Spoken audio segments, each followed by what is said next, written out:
இன்னொரு முக்கியமான ஒரு டெவலப்மெண்ட்டை ஒன்று பார்த்தோம் நாங்கள். என்ன அப்படின்னா, மரியாதைக்குரிய ஐயா வைகோ ஐயா அவர்களும் ஐயா ராமதாஸ் ஐயா அவர்களும் உடல்நலம் குன்றி கொஞ்சம் மருத்துவமனையில் ஓய்வு எடுத்துக்கிட்டு இருக்காங்க, சிகிச்சை மேற்கொண்டுட்டு இருக்காங்க. ஐயா வைகோ அவர்களை அண்ணன் திருமாவர்கள் போய் பார்த்துருக்குறாங்க, ஃபோட்டோ காட்சிகள்லாம் வந்துச்சு. அட் த சேம் டைம் ஐயா ராமதாஸ் அவர்கள்கிட்ட தொடர்பு கொண்டு தொலைபேசி வழியாக பேசியிருந்தாங்கன்ற ஒரு செய்தியும் வந்திருக்குது. ஐயா கிட்ட அண்ணன் திருமாவர்கள் பேசினாங்களா இல்லை நேரில் சந்திச்சாங்களா? அதை பற்றி ஏதாவது தகவல் சொல்ல முடியுமா?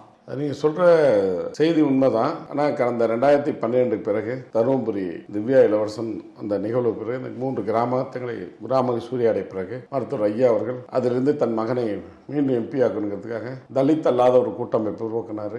மாவட்ட வாரியாக தலித் வெறுப்பை விதைச்சாரு. கோட் ஷூட் போட்டுட்டு, கூலிங் கிளாஸ் போட்டு, டிஷர்ட் போட்டுக்கிட்டு இது போன்ற ஒரு வன்மத்தெல்லாம் நல்ல இணக்கமாக இருந்தார். எங்களுடைய பிரித்த 2 கரங்களை யாரும் பிரிக்க முடியாதுன்னு சொன்னார். தமிழ் பாதுகாப்பு இயக்க மாநாட்டில் அந்த பயணத்தில் சொன்னார். தமிழ் குடிதாங்கன்னு அண்ணன் தான் பட்டமே கொடுத்தாங்க. அது கொடுத்தாருனாக்கா கும்பகோணம்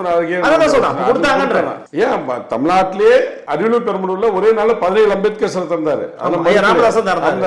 அதெல்லாம் ஒரு காரணம். நாங்க அம்பேத்கர் சுடர் விருதே கொடுத்தோம் கட்சி சார்பா. வருஷம் கொடுக்கிற விருது வழங்கலாம் கொடுத்தோம். அவர் அங்கீகரிக்கிறது நாங்க தான். அவர் எங்களை வட மாவட்டத்துக்கு வாங்கன்னு அழைப்பு எடுத்தது உண்மைதான். அவரு மருத்துவர் ஐயா அவர்கள் வந்தார். நல்ல இணக்கமாக தான் இருந்தாங்க. 2004 திருப்பி தமிழ் பாதுகாப்பு இயக்கத்தை உருவாக்கணும். நல்ல இணக்கமாக தான் போயிட்டு, ஒன்றும் பிரச்சனை இல்லை. அவருக்கு அரசியலில் தொடர்ந்து கிடைத்த ஒரு பின்னடைவுக்கு யார் கொடுத்த, அது ஏதோ ஒரு மூர்த்தியோ அல்லது ஏதோ ஒரு நபர்கள் கொடுத்த ஐடியாவிலையோ ஏதோ ஒரு காரணத்தால ஆடிட்டு இருக்கிறாங்கன்னு நினைக்கிறேன். பின்னாடி இல்லை எதுவும் இருக்கலாம்.